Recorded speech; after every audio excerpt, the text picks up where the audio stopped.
Hello and नमस्ते। फेरि पनि म बीबीएस सेकेन्ड इयरको म्याक्रो इकोनोमिक्सबाट आइएसएलएम एप्रोच अथवा मोडल भन्ने च्याप्टरबाट चाहिँ सम्भावित न्युमेरिकल प्रब्लम लिएर आएको छु। प्रब्लम यस प्रकारको रहेको छ। क्वेसन नम्बर 4 हेर्नुस् त। If c equal to 100 plus 0.5 y, I equal to 125 minus 90i, ms equal to 350, lt equal to 0.8 y र lsp equal to 120 minus 200 i. Find the equilibrium level of income and the equilibrium rate of interest. c भनेको consumption functions, i भनेको छ हाम्रो investment functions, ms भनेको total demand of total money supply, lt भनेको transaction demand, अर्को lsp भनेको चाहिँ हाम्रो के छ त भन्दाखेरिमा चाहिँ स्पेकुलेटिभ डिमान्ड है। यसै गरेर हामीसँग lt lsp मात्रै फरक के छ त यो भन्दाखेरिमा चाहिँ हामीसँग क्वेसनमा यो lt को ठाउँमा mt भनेर दिइराख्थ्यो, तर यहाँ lt दियो। msp को ठाउँमा lsp भनेर दियो, बाँकी सबै के छ सेम छ। अब यसलाई कसरी सल्युसन गर्ने भन्ने कुरो अब हामी हेरौँ है त। ल सोलुसन क्वेसन नम्बर 4 को calculation of equilibrium rate of interest and level of income for IS functions. IS भनेको प्रोडक्ट मार्केट हो। प्रोडक्ट मार्केटको फंक्सन निकाल्दाखेरि y equal to c plus i। हेर्नुहोस् त, हामीले अघिल्लो प्रब्लममा पार्ट 3 को प्रब्लममा चाहिँ y equal to c plus i plus g गरेका थियौँ भने अब यो प्रब्लम हामी y equal to c plus i मात्रै गऱ्यौँ। g किन गरेनौँ भन्दाखेरि हाम्रो प्रब्लममा के छैन त, g छैन त। यो प्रब्लममा हामीसँग g छ त, यहाँ g छ त हामीसँग। युनिट 4 नम्बरमा g छ त छैन, सो हामीले राख्यौँ। अब हेर्नुहोस् त्यसपछि हाम्रो y को y भयो, c भनेको कति त, यहाँ c को फंक्सन हेर्नु, c equal to 100 plus 0.5 y छ, राखिदियौँ। अनि प्लस i भनेको यहाँ चाहिँ 125 माइनस 90i भनेर छ, 90i राखिदियौँ। अब क्यालकुलेसन गर्दाखेरि यो y र यो y लाई सँगै राख्न पर्यो।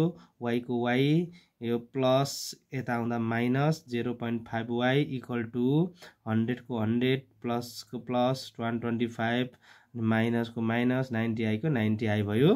क्यालकुलेसन गर्दा y भनेको 1 हो, 1 बाट 0.5 गर्दाखेरि 0.5 y भयो इक्वल टु यो र यो जोड्दा 1 र 100 प्लस 125 ले 225 माइनस 90i को 90i भयो।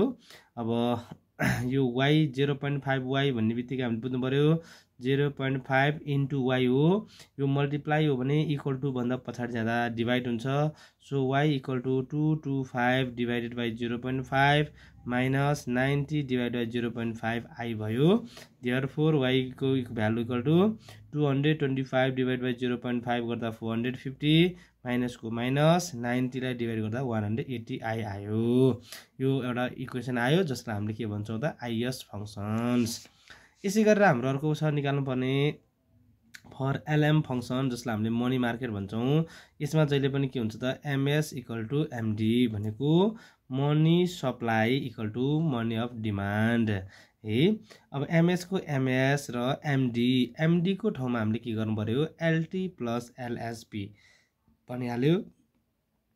lt को ठाउँमा हामीले के लेख्थ्यौँ, mt लेख्थ्यौँ।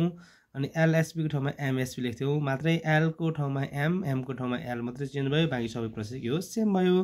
सो ms कति छ भन्दा हामीले क्वेसनमा हेर्छौँ 4 नम्बरमा ms हेर्नुहोस् त 350, lt को छ 0.8 y, lsp चाहिँ 120 माइनस 200i छ। सो हामीले 350 equal to 0.8 y plus 120 minus 200i गरिदिउँ। फेरि 350 यो भ्यालु 120 अगाडि ल्याउँदा माइनस 120 हो। अब यो माइनस 200i अगाडि आउँदा प्लस 200i भयो बराबर 0.8 y।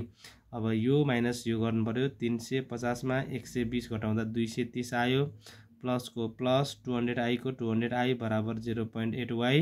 अब फेरि यो मल्टिप्लाई यता आउँदा डिभाइड हुन्छ, त्यो भएर हामीले हेर्नुहोस् त y equal to 230 divide by 0.8 plus अनि 200i डिभाइडेड बाई कति 0.8i गरेर राखिदिउँ।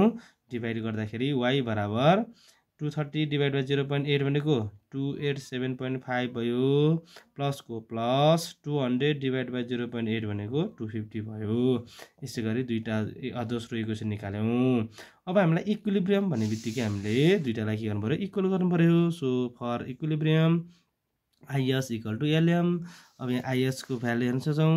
हाम्रो पहिलो फङ्सन इक्वेसन 1 भनेको यो भयो IS को। अब यो इक्वेसन 2 भनेको LM को भयो। अब हाम्रो यहाँ त 450 माइनस 180i बराबर 287.5 प्लस 250i गर्न पर्यो। अब यहाँ राखिदियो हामीले 450 minus 180i equal to 287.5 plus 250i गऱ्यौँ। अब यो प्लसलाई अगाडि ल्याउँदा माइनस हुन्छ। सो 450 माइनस 287.5 इक्वल टु अब 250 पछाडि छ, अगाडिको माइनस पछाडि जाँदा प्लस भयो, 180 जोडिदियौँ। यसो गर्दाखेरि 450बाट 287.5 घटाउँदाखेरि 162.5 भयो बराबर यो 250 र 180 जोड्दाखेरि कति भयो 430 भयो। अब यो 430i छ, फेरि मल्टिप्लाई यताउता डिभाइड हुन्छ। सो i बराबर 162.5 डिभाइड बाई 430 भयो। यसो गर्दाखेरि i बराबर हेर्नुहोस् त कति आयो 0.3779 0.3779 और यसलाई 37.79% भन्न सकियो। यसलाई हामीले इन्टु 100 गरेपछि यो भ्यालु आउँछ है। अब यही भ्यालुलाई हामीले कुनै एउटा इक्वेसनमा राख्छौँ। इक्वेसन 1 मा राख्न नि पाइयो, इक्वेसन 2 मा राख्न नि पाइयो। अब अहिले हामीले value putting the value of i भनेको यो i को भ्यालु चाहिँ इन इक्वेसन 1 मा राख्यौँ। इक्वेसन 1 भनेको y equal to 450 minus 180i छ। 450 एज इट इज राख्यौँ, माइनसको माइनस 180 को 180 इन्टु को इन्टु। अब i को भ्यालु चाहिँ हामीले यहाँ माथि राखिदियौँ 0.3779 यो राख्दाखेरि दुईटा मल्टिप्लाई गरिदिनु पर्यो। अनि 450 को 450 माइनस को माइनस दुईटा मल्टिप्लाई गर्दा 68.022 गरिदियो। नि घटाउँदाखेरि कति आयो त 381.98 आयो है। यो चाहिँ के को भ्यालु आयो त y को भ्यालु यति आयो भने। यति गरेपछि हाम्रो पार्ट ए को काम सक्यो भने पार्ट बी मा हेर्नुहोस् त क्वेसनले के भन्छ द लेभल अफ सी भनेको कन्जम्सनको भ्यालु निकाल्नु पर्यो एउटा। आई भनेको इन्भेस्टमेन्ट एन्ड एमडी भन्छ। एमडी भनेको हाम्रो अब यहाँ डाइरेक्ट एमडी त छैन। अब एमडी भनेको कस्तो आउँछ भन्दाखेरि हामीले अब यहाँ एमडी हेर्नुहोस् त यहाँ तपाईँको हाम्रो फङ्सन्समा हेर्नुहोस् तपाईँले यो एलएम फङ्सन यहाँ एमएस इक्वल टु एमडी छ। एमएस को एमएस अनि एमडी को ठाउँमा के छ एलटी प्लस एलएसपी छ नि हो। यो ठाउँमा चाहिँ हामीले एमडी को भ्यालु निकाल्नु पर्यो है त। ल अनि क्वेसनले के भन्छ when the economy is in equilibrium, जुन चाहिँ इक्विलिब्रियममा छ भनेपछि फेरि हामीले यसरी हिसाब गरिदिन्छौँ हेर्नुहोस् त है। बीको लागि putting value of Y and I, Y र आई को भ्यालु चाहिँ हामीले के गर्नु पर्यो अब राख्न पर्यो फर सी फङ्सन्सको लागि। अब सी फङ्सन्स कति छ भन्दाखेरि तपाईँले हेर्न सक्नुहुन्छ सी फङ्सन्स कति छ हाम्रो 100 प्लस 0.5 वाइ छ। 100 को 100 प्लस को प्लस 0.5 को 0.5 इन्टु वाइ भनेको भर्खर हाम्रो लास्टमा आएको एन्सर कति थियो तपाईँले देख्न सक्नुहुन्छ। लास्टमा आएको एन्सर 381.98। यो भ्यालुलाई ट्याक्क यहाँ राखिदिएपछि यो र यो मल्टिप्लाई गरिदिने अनि प्लस 100 गर्दा कति आयो रुपिस 290.99 आयो। फेरि फर आई फङ्सन्स भनेको हामीसँग कति छ क्वेसनमा हेरिहाल्ने 125 माइनस 90i छ। 125 को 125 माइनस को माइनस 90 को 90 भयो अनि इन्टु फेरि आई भनेको अलिक हाम्रो 0.3779 छ त्यो राखिदियो। मल्टिप्लाई गर्दाखेरि कति आयो 34 आयो अनि 125 बाट 34.001 गर्दा 90.989 आयो। र एमडी भनेको एलटी प्लस एलएसपी हो। एलटी को भ्यालु 0.8y प्लस एलएसपी भनेको 120 माइनस 200i छ। अब 0.8 इन्टु वाइ भनेको अहिले भर्खरै भइहाल्यो हामीसँग लास्टमा आएको एन्सर कति छ हेर्नु त 381.98 हो। यो भ्यालु वाइको ठाउँमा राखिदियो।